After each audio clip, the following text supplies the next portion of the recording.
Assalamualaikum warahmatullahi wabarakatuh. Perkenalkan kami dari kelompok 5 kelas 645525 yang terdiri dari Tri Yoga Kurniawati dan saya Dia Kristiani akan mempresentasikan materi riset operasional yaitu metode grafik, metode simplex, dan transportasi.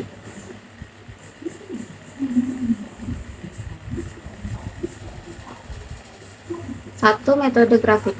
Metode grafik adalah satu cara yang dapat digunakan untuk memecahkan masalah optimalisasi dalam program linear. Metode grafik hanya digunakan untuk model linear programming yang memuat dua variabel keputusan dengan cara menggambar grafik garis-garis kendalanya. Langkah-langkah penyelesaian metode grafik. 1. Gambarkan sebuah bidang koordinat dengan kedua variabel sebagai sumbu-sumbu koordinat. 2. Gambarkan garis-garis kendala dengan menganggap kendalanya sebagai persamaan. 3. Tentukan daerah dalam bidang koordinat yang memenuhi semua kendala disebut daerah visible atau daerah layak. 4. Tentukan koordinat semua titik sudut DF. 5. Tentukan daerah dalam bidang koordinat yang memenuhi semua kendala disebut daerah visible atau daerah layak. Contoh kasus metode grafik. Seorang pedagang kue menjual kue bolu dan kue coklat. Harga pembelian satu bahan kue bolu yaitu 2.000 dan harga satu bahan kue coklat 5.000 dengan modal Rp500.000 dan isi etalase tidak lebih 200 biji. Soal sebelumnya 500 diganti karena garis grafik tidak menyatu.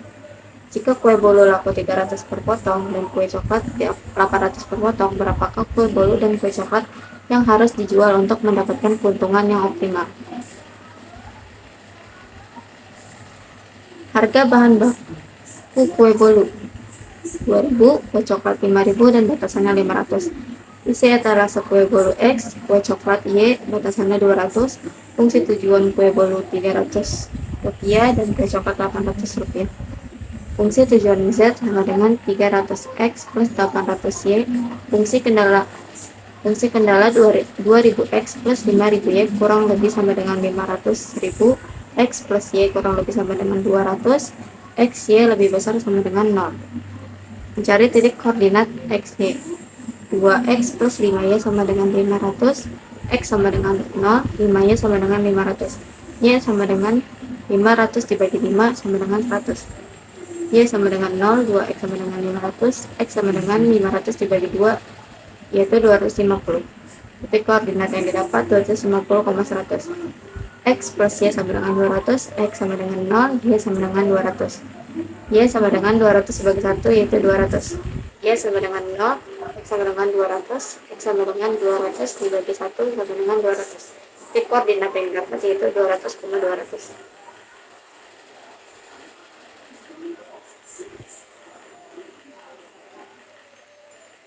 Dan didapat grafiknya seperti ini. Titik 250,100, 200,100. Untuk titik daerah visible-nya yaitu 100,0 dan 200,0. Untuk titik C-nya belum diketahui.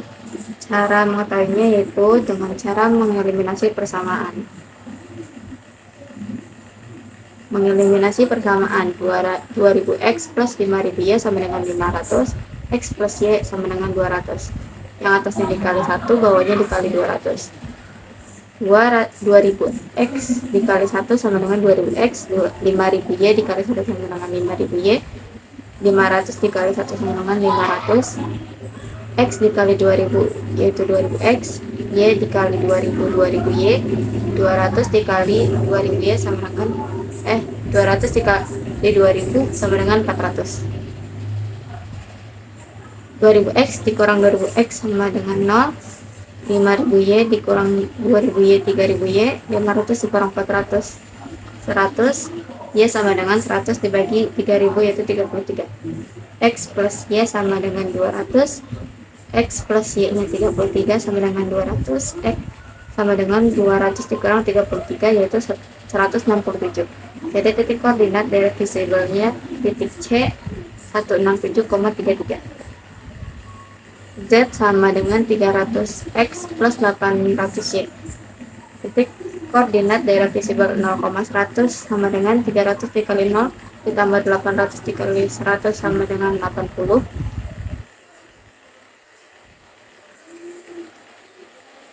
Titik koordinat dari visible 200,0 sama dengan 300 dikali 200 ditambah 800 dikali 0 sama dengan 60.000.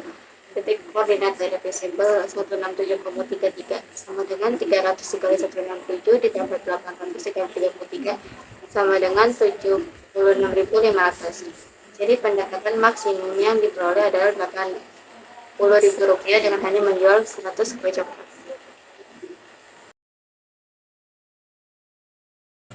Dua, metode simplex.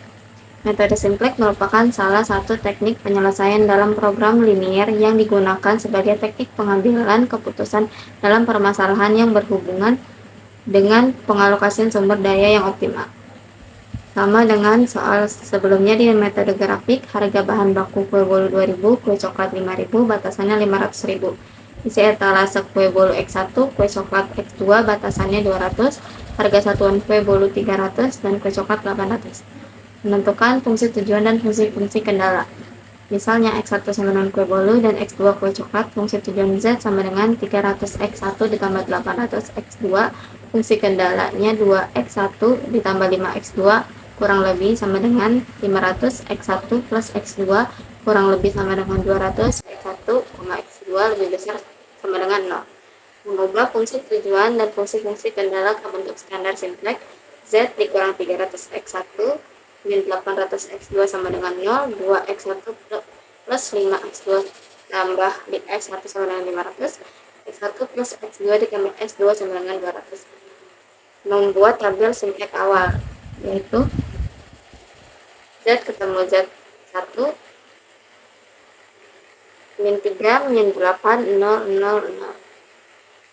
Garis S1 nya 0 2 5 S1 ketemu S1 1 0 500. Garis S2 nya 0 1 1 0 1 200.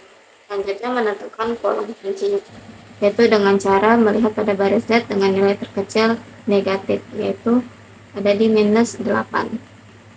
Berarti kolom kuncinya min 8 5 1. Selanjutnya baris kuncinya dengan cara melihat angka pada kolom rasio dengan nilai terkecil, yaitu nilai kanan atau RHS dibagi angka kolom kunci baris yang sesuai. 500 dibagi 5 100, 200 dibagi 1 sama dengan 200.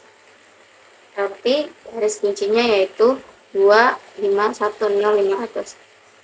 Elemen selnya perpotongan antara kolom kunci dan garis kunci, yaitu 5.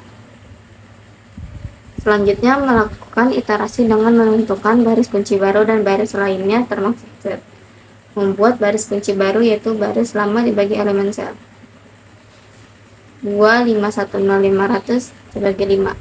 2 dibagi 5 2 per 5, 5 dibagi 5 1, 1 dibagi 5 1 per 5, 0 dibagi 5 0, 500 dibagi 5 100. Membuat baris Z baru itu dengan cara baris lama dikurang angka kolom kunci baris yang sesuai dikali baris kunci baru. Caranya dikali terlebih dahulu baru dikurang. Min 8 dikali 2 per 5 dikurang min 3 sama dengan 1 per 5. Min 8 dikali 1 dikurang min 8 sama dengan 0. Min 8 dikali 1 per 5 dikurang 0 sama dengan 1 3 per 5. Min 8 dikali 0 dikurang 0 sama dengan 0. Min 8 dikali 100 dikurang 0 sama dengan 800. Membuat baris variabel baru S2 itu caranya sama, dikali terlebih dahulu baru dikurang hasilnya 3 per 5, 0 min 1 per 5, 1 dan 100. Hasil perhitungan di atas dimasukkan ke tabel 2, yaitu Z ketemu Z1 untuk X1 nya 1 per 5, 0, 1 3 per 5, 0 dan 800. Baris X2 nya 0, 2 per 5, X2 ketemu X2 1 per 5, 0 dan 800. Baris S2 nya 0, 3 per 5, 0 min 1 per 5, S2 ketemu S2 1 dan 100. Karena nilai-nilai pada baris Z tidak ada yang negatif, berarti iterasi selesai. Solusi yang diperoleh adalah X2 kue coklat 100, nilai fungsi tujuan Z atau laba Rp80.000. 3. Metode transportasi merupakan suatu metode yang digunakan untuk memilih jalur pengiriman atau distribusi sejumlah barang atau produk yang sama dari lokasi sumber barang atau supply menuju lokasi kemana barang tersebut akan dikirimkan atau demand dengan biaya sekecil mungkin atau minimum cost. Dikatakan seimbang bila jumlah permintaan sama dengan jumlah penawaran. Bila tidak seimbang, maka kita perlu dilakukan penambahan dummy, di mana biaya pengiriman per unitnya itu untuk dummy adalah 0. Bila jumlah penawaran lebih besar jumlah permintaan, maka buatlah dummy bagi permintaan. Bila jumlah penawarannya lebih kecil dari jumlah permintaan, maka kita buatlah dummy bagi penawaran. Ciri-ciri persoalan transportasi ada 4. Yang pertama, terdapatnya sejumlah sumber dan sejumlah tujuan. Yang kedua, kuantitas sumber dan tujuan besarnya tertentu. Yang ketiga, itu jumlah pengiriman komoditas sesuai kapasitas sumber dan tujuan. Yang keempat, itu biaya yang terjadi besarnya tertentu. Metode penyelesaian transportasi ada 2. Yang pertama itu metode penyelesaian awal, ada metode pojok kiri atas atau biasa kita sebut itu metode barat laut, biasa disingkat NWC. Yang kedua yaitu metode biaya terkecil atau least cost atau biasa disingkat itu LC. Yang ketiga ada metode Vogel approximation method atau biasa disebut FAM. Dan ada juga metode Russell approximation method. Metode penyelesaian akhir atau optimalnya itu ada 2, yaitu metode stepping stone atau biasa disebut SS atau modified distribution method atau biasa disebut MODI. Berikut adalah contoh kasus metode transportasi. Terdapat 4 buah pabrik dengan 4 buah gudang di mana kapasitas dari tiap pabrik adalah 190, 92, 175, 160 ton. Dan kapasitas dari tiap gudangnya itu adalah 135, 127, 158, 145 ton. Ongkos kirim dalam puluhan ribu rupiah dari pabrik ke gudang dapat dilihat dari tabel berikut ini. Ini adalah contoh ongkos kirimnya ya teman-teman. Berikut adalah contoh tabelnya. P ini pabrik dan G ini gudang. Ini supply, QS itu supply, ini demand-nya. Kenapa ada dummy? Karena hasil supply dan demand-nya itu tidak sama, maka hasil dari ini supply dikurang hasil dari demand. Maka hasilnya itu dummy. Jadi dummy-nya itu 52. Metode Northwest Corner atau biasa disebut metode sudut barat laut atau biasa disingkat NWC. Dimulai dari sel atau kolom yang terletak pada sudut paling kiri. Nah, kita mulainya dari sini, dari sudut paling kiri, pojok atas paling kiri. Pabrik 1 melayani gudang 1, demand-nya 190, supply-nya 135, maka kita ambil nilai terkecilnya itu 135.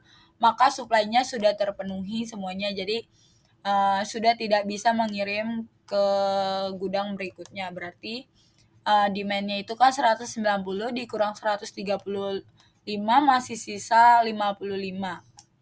Selanjutnya pabrik 2 melayani gudang 1. Demand-nya tadi masih sisa 55, supply-nya 127. Maka nilai terkecilnya adalah 55. Kita masukin ke dalam pabrik 2 gudang 1. Karena demand-nya sudah terpenuhi, maka kita tandai dengan X. Selanjutnya yaitu kita mulai dari ini kan tadi diambil 55, berarti 127 dikurang 55 masih sisa 72. Kita tandai di sini biar nggak lupa. Pabrik 2 melayani gudang 2. Demand-nya 92, supply-nya 72, maka nilai yang terkecil yang kita ambil 72. 92 dikurang 72 itu hasilnya 20, maka kita tandai 20. Maka supply yang di pabrik kedua ini kan sudah habis, sudah terpenuhi, maka sudah tidak bisa mengirim gudang berikutnya. Kita tandai dengan X. Karena di sini demand-nya masih 20, maka kita mulai dari pabrik 3 melayani gudang 2. Demand-nya 20, supply-nya 158. Maka nilai yang terkecilnya kan 20, kita ambil 20 di sini, jadi 158 dikurang 20, hasilnya 138, kita tandai di sini. Maka ini demand-nya kan sudah terpenuhi, udah tidak bisa mengirim lagi, jadi kita tandai dengan X. Selanjutnya yaitu pabrik 3 melayani gudang 3. Karena tadi 158 dikurang 20 masih sisa 138, dan ini demand-nya itu 175, maka nilai terkecilnya kan 138, maka kita ambil 138, kita masukkan ke dalam gudang 3 pabrik 3. Maka ini supply-nya sudah terpenuhi, maka kita tandai dengan X. 175 dikurang 138 kan masih sisa 37. Demand-nya masih sisa, berarti kita mulai dari pabrik 4 melayani gudang 3. Karena demand-nya masih 37 dan supply-nya di sini 145, nilai terkecilnya 37, maka kita masukkan nilai terkecilnya yaitu 37. Berarti ini demand-nya kan sudah terpenuhi semua. Jadi 145 dikurang 37 kan hasilnya 108. Kita tandai sini 108. Pabrik 4 melayani ini berarti masih sisa 1 kotak ini. Pabrik 4 melayani gudang 4. Demand-nya 160, supply-nya 108. Nilai terkecilnya yang kita ambil 108. Berarti 160 dikurang 52 kan 160 dikurang 108 kan masih sisa 52. Nah, sisanya ini kita masukkan ke dalam kotak dummy. Selanjutnya yaitu ini kita kalikan kotak-kotak yang sudah terisi nilainya ini, kita kalikan dengan ongkos biaya ongkosnya. 135 dikali 18 hasilnya 2430. 55 dikali 8 hasilnya 440. 72 kali 10 720. 20 kali 12 240. 138 kali 10 1380. 37 kali 15 555. 108 kali 16 itu hasilnya 1728. Nah, hasilnya ini ditambahin, jadi total keseluruhannya itu 7.493. Selanjutnya yaitu list cost atau LC. Prinsipnya adalah pemberian prioritas pengalokasiannya pada tempat yang mempunyai satuan ongkos terkecil. Jika ongkos terkecilnya lebih dari 1, maka kita bisa pilih secara sembarang. Ongkos kirim yang paling kecilnya kan ini 5. Maka kita mulai dari pabrik 2 melayani gudang 4. Demand-nya 160, supply-nya 120, maka nilai terkecilnya 127 kita masukin. 160 dikurang 30 dikurang 127 kan hasilnya 33, maka kita tandai di sini 33. Karena supply-nya sudah terpenuhi, jadi ini kita nggak bisa ngirim lagi, jadi kita tandai dengan X. Selanjutnya yaitu ada angka 9 nih, kan sama double, jadi kita pilih salah satu. Selanjutnya pabrik 1 melayani gudang 3. Supply-nya 135, demand-nya 175. Maka nilai terkecilnya 135 yang kita ambil. 175 dikurang 135 kan masih sisa 40, kita tandai sini 40. Nah, kita mulai dari selanjutnya, ini angka 9 selanjutnya. Jadi pabrik 3 melayani gudang 1. Supply-nya 145, demand-nya 190, nilai terkecilnya kan 145, maka kita tandai di sini 145. Jadi supply pabrik 4 ini sudah terpenuhi, jadi kita tandai dengan X. 190 dikurang 145, ini hasilnya 45, maka kita tandai dengan di sini sisanya 45. Selanjutnya ini ada 10 nih, ongkos kirim berikutnya yang paling kecil 10. Karena ini kan udah terpenuh, udah nggak bisa. Karena udah terpenuh, maka kita mulai dari sini. Pabrik 3 melayani gudang 3. Ini sisanya kan 40. Ini 158.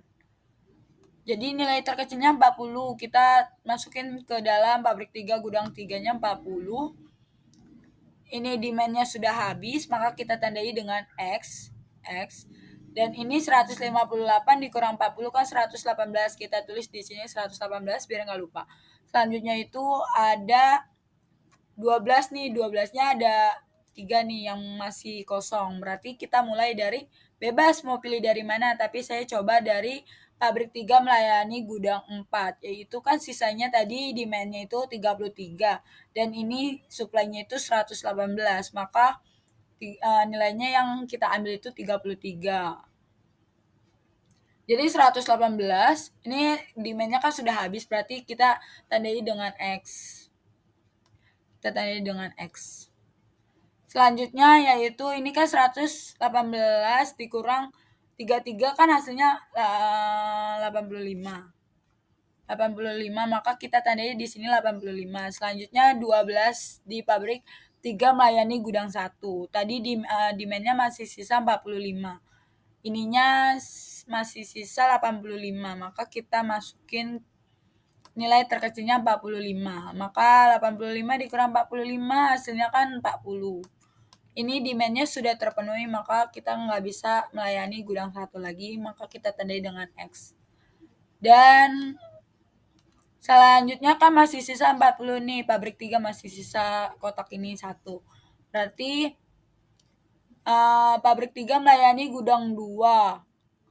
Demand-nya 92, supply-nya 40. Kita ambil nilai terkecilnya 40, maka 92 dikurang 40 kan masih sisa 52. Sisanya ini kita masukin ke dalam kotak dummy ini biar hasilnya itu sesuai dengan demand-nya. Jadi ini supply-nya ini sudah sesuai, pabrik kedua juga sudah sesuai, pabrik ketiga juga sudah sesuai. Maka kita kaliin hasil kotak-kotak ini sama seperti sebelumnya, 45 kali 12, 540, 145 kali 9, 1305, 40 kali 12, 480, 135 kali 9, 12, 15, 40 kali 10, 400, 127 kali 5, 6, 35, 33 kali 12, 39. Nah, hasil ini semua itu ditambah dan total keseluruhannya itu 4.971. Selanjutnya masuk ke dalam metode Vogel Approximation Method atau biasa kita sebut FAM. Nah, FAM itu adalah gimana sih caranya, yaitu hitung selisih dari dua biaya paling kecil dan terkecil setelah biaya tersebut di antara beberapa biaya yang ada baik sebaris atau sekolom. Hitung selisih terbesar dari langkah tersebut, lalu pilih kotak yang bernilai ongkos terkecil yang sejajar dengan nilai selisih terbesar yang dipilih. Nah, kita cari selisihnya dulu nih dari baris. Ongkos kirimnya kan terkecilnya 19 sama 12, berarti selisihnya kan 3. Kita tulis di sini 3. Baris berikutnya itu 5 sama 8, itu selisihnya kan 3. Kita tulis di sini. 10 sama 12 ini selisihnya 2. 9 sama 12 itu selisihnya 3. Kalau kolom dari selisih kolom ini kan ada 8 sama 9, selisihnya kan 1, maka kita tandai di sini biar enggak bingung, 1. Dan kolom berikutnya itu 12 sama 10 selisihnya 2. 10 sama 9 selisihnya 1. 5 sama 12 selisihnya adalah 7, maka kita tandai di sini 7. Maka kita akan menghitung nih, hitung selisih terbesar dari langkah tersebut, lalu pilih kotak yang bernilai ongkos terkecil yang sejajar dengan nilai selisih terbesar yang dipilih. Karena selisihnya yang paling besar 7, maka kita mulai dari kolom 4. Nah, ongkos kirim yang paling kecilnya ini kan 5. Maka kita mulainya dari sini. pabrik 2 melayani gudang 4. Hasilnya kan ini supply-nya 127, demand-nya 160, maka kita ambil nilai terkecilnya yaitu 127. Karena supply-nya sudah terpenuhi, maka kita tandai dengan X. Lalu demand-nya kan ini masih sisa 33, maka kita tandai di sini 33. Selanjutnya kita cari selisih yang paling besar berikutnya, yaitu dari selisih baris pabrik 4. Ini kan 3. Nah, nilainya ini yang paling ongkos kirimnya paling kecil kan 9. Maka kita mulai dari pabrik 4 melayani gudang 1. Demand-nya 190, supply-nya 145. Maka kita ambil nilai terkecilnya yaitu 145. 190 dikurang 145 kan masih sisa 45. Kita tandai di sini 145. Di sini karena suplainya sudah terpenuhi, maka kita tidak bisa melayani gudang berikutnya, maka kita tandai dengan X, X, X. Selanjutnya mana yang paling besar selisihnya? Nah, ini ada 3. Kita mulai dari ongkos yang paling kecil, ada 9. Maka kita mulai dari pabrik 1 melayani gudang 3. Demand-nya 175, supply-nya 135, maka kita ambil nilai terkecilnya yaitu 135. Di sini kita masukin 135, 175 dikurang 135 kan hasilnya 40. Maka kita tandai di sini 40. Selanjutnya kita pilih selisih yang paling kecil berikutnya yaitu paling kecil, selisih paling besar. Di sini ada 2. Nah, kita mulai dari ongkos kirimnya, kita cari dulu. Ongkos kirimnya kan ada 10, 12. Nih yang paling kecil kan 10. Berarti kita mulai dari pabrik 3 melayani gudang 3. Tadi kan ini sisanya 40. Ini supply-nya masih 158. Maka kita masukin 40. Jadi 158 dikurang 40 kan hasilnya 118. Maka ini kita tandai di sini 118. Selanjutnya kita pilih yang ongkos paling kecil berikutnya yaitu 12. Kita mulai dari pabrik 3 melayani gudang 4. Di sini masih sisa demand-nya 33, di sini masih sisa 118. Kita masukin nilai terkecilnya yaitu 33, maka supply-nya ini kan berarti 118 dikurang 33 masih sisa 85. Ini sudah habis demand-nya, maka kita tandai dengan X. Selanjutnya kita pilih ongkos kecil berikutnya. Oh, ternyata masih ada yang sama nih guys, 12. Maka kita mulai dari pabrik 3 melayani gudang 1. Yaitu tadi ini demand-nya masih sisa 45.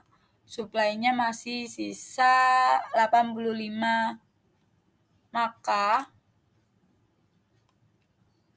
kita masukin nilai terkecilnya yaitu 45. Jadi 85 dikurang 45 kan masih sisa 40. Berarti ini kita tandai di sini 40. Berarti ini kan demand-nya sudah terpenuhi. Jadi kita tandai dengan X. Selanjutnya di angka 12. Sisa 1 ini nih, pabrik 3 melayani gudang 2. Karena di sini demand-nya 92 dan supply-nya 40. Maka kita ambil nilai terkecilnya yaitu 40. Jadi kita masukin 40, 92 dikurang 40 kan hasilnya 52. Berarti masih sisa 52. Nah, 52-nya ini kita masukin ke dalam dummy biar hasilnya tuh sesuai dengan hasil demand-nya. Maka ini demand-nya sudah terpenuhi, demand-nya sudah terpenuhi semua dan supply-nya juga sudah terpenuhi semua, maka kita sama seperti yang tabel sebelumnya kita kalikan. Jadi 45 kali 12, 145 kali 9, 40 kali 12, 135 kali 9, 40 kali 10, hasilnya 400 nih. 127 kali 5, hasilnya 635, 33 kali 12, hasilnya 396. Maka hasil dari total ini yang udah kita kali, kita tambah, total keseluruhannya itu adalah 4.971. Selanjutnya kita memasuki tahapan stepping stone. Metode stepping stone ini untuk menghasilkan total biaya yang lebih rendah. Langkah pertama yang kita gunakan itu kita menentukan solusi awalnya dulu menggunakan 3 metode yang sudah kita pelajari sebelumnya, yaitu ada NWC, ada LC, dan juga FAM. Kali ini saya dengan menggunakan metode least cost, mencoba menggunakan metode least cost.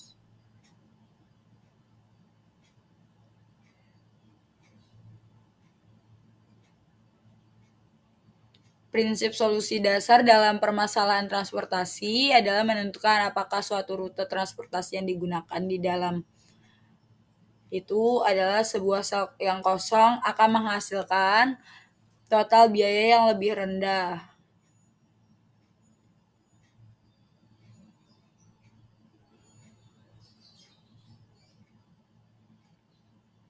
Nah, caranya gimana? Caranya kita mulai dari kotak kosong ini. Nih, ada juga hal yang penting yang perlu diperhatikan dalam penyusunan stepping stone. Yang pertama, arah yang diambil boleh searah atau berlawanan arah jarum jam.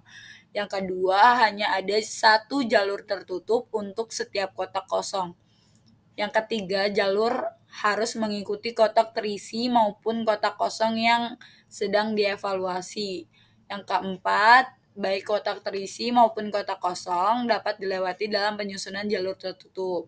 Yang kelima, itu suatu jalur dapat melintasi dirinya. Yang keenam, sebuah penambahan dan pengurangan yang sama besar harus kelihatan pada setiap baris dan juga kolom pada jalur itu. Rute yang pertama ya itu kan kita mulai dari kota kosong yang akan kita evaluasi nih. Rutenya kemana? Rutenya kan di sini dibilang searah jarum jam. Berarti kita coba ke arah kanan, ke arah berputarnya jarum jam. Jadi kita dari pabrik 1 melayani gudang 1, rutenya kita ambil ke kanan ke gudang 3. Lalu kita turun ke gudang 3, pabrik 3, lalu kita balik lagi ke pabrik 3, gudang 1. Nah, kita balik lagi ke posisi awal.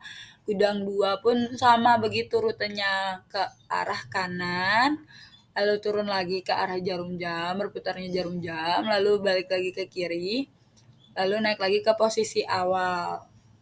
Nah, karena ini terisi, kita tidak bisa mulai dari sini ya teman-teman. Jadi kita mulainya dari kotak yang kosong ini. Kita cari kotak kosongnya lagi. Jadi pabrik 1 melayani gudang 4, rutenya mana nih?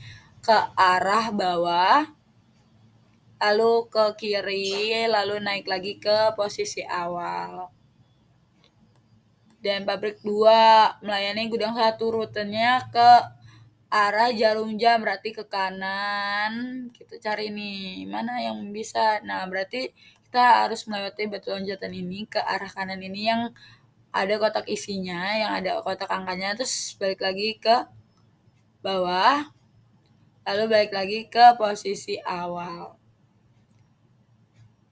Selanjutnya itu dari pabrik 2 melayani gudang 2 tuh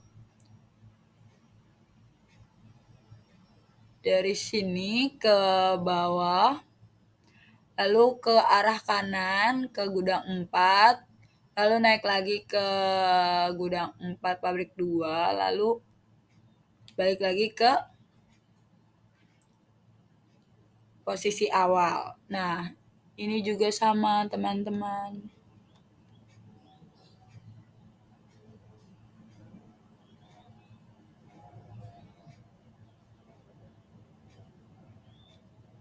Dan pabrik 4 melayani gudang 1. Ini nih, pabrik 4 melayani gudang 2 nih teman-teman. Bisa juga berlawanan arah jarum jam. Berarti dari sini ya teman-teman. Dari kotak sini ke arah kiri, lalu naik, lalu balik ke posisi awal. Selanjutnya juga begitu, dari kotak kosong ini, pabrik 4 gudang 3 ke arah berlawanan jarum jam. Terus naik, terus balik lagi ke posisi awal.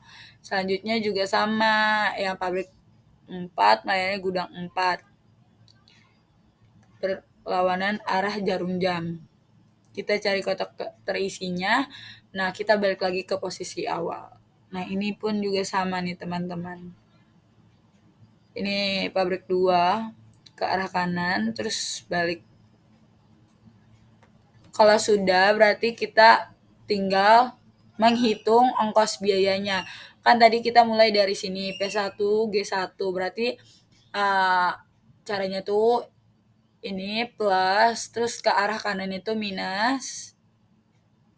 Berarti plus 18 dikurang 9. Terus ditambah 10. Nih ongkos ini 10. Terus balik lagi ke arah sini. Ke arah nih ongkos kirimnya kan 12. Selanjutnya pabrik 1 gudang 2 juga sama, 17 ditambah 17 dikurang 9. Terus ditambah 10 dikurang 12, hasilnya kan 6 nih. Terus P1 G4, P1 gudang 4, berarti kan dari plus 12 ke arah bawah itu berarti dikurang negatif. Terus berarti ditambah 10, terus dikurang 9, hasilnya 1. Selanjutnya juga sama seperti tadi, ongkos biayanya yang kita jumlahin nih. Ini ditambah, terus ke arah kanan berarti dikurang 5. Nih ongkos kirimnya kan 5, ongkos biayanya 5. Terus ditambah 12. Terus balik lagi di sini berarti dikurang 12. Hasilnya kan 3. Pabrik 2 melayani gudang 2. Berarti ininya kan 10. Berarti ongkos kirimnya 10 dikurang 12. Terus ke arah kanan kan ditambah 12. Terus naik dikurang 5. Pokoknya cara menghitungnya tuh ditambah, dikurang. Sampai kotak ini sudah habis nilainya. Nih, sudah habis dijumlahin. Kalau sudah, ini kan sudah semua. Berarti ini kan nggak ada negatifnya. Berarti ini sudah optimal. Kalau di sininya ada negatif, hasilnya negatif, salah satunya ada hasilnya negatif, berarti kita coba dengan menggunakan metode yang lain. Mungkin menggunakan metode form atau metode NWC. Nah, sama seperti metode sebelumnya. Jadi angka yang terisi ini dikali sama ongkos biayanya. Berarti kan 45 dikali 12 hasilnya 540, 145 dikali 9 1305, terus 40 kali 12 hasilnya 480, 135 kali 9 1215, 40 kali 10 400, 127 kali 5 635, 33 kali 12 hasilnya 396. Maka total dari keseluruhan ini ditambah dijumlahin hasilnya 4.971. Jadi sekian penjelasannya, kurang lebihnya mohon maaf. Wabillahi taufiq wal hidayah. Wassalamualaikum warahmatullahi wabarakatuh.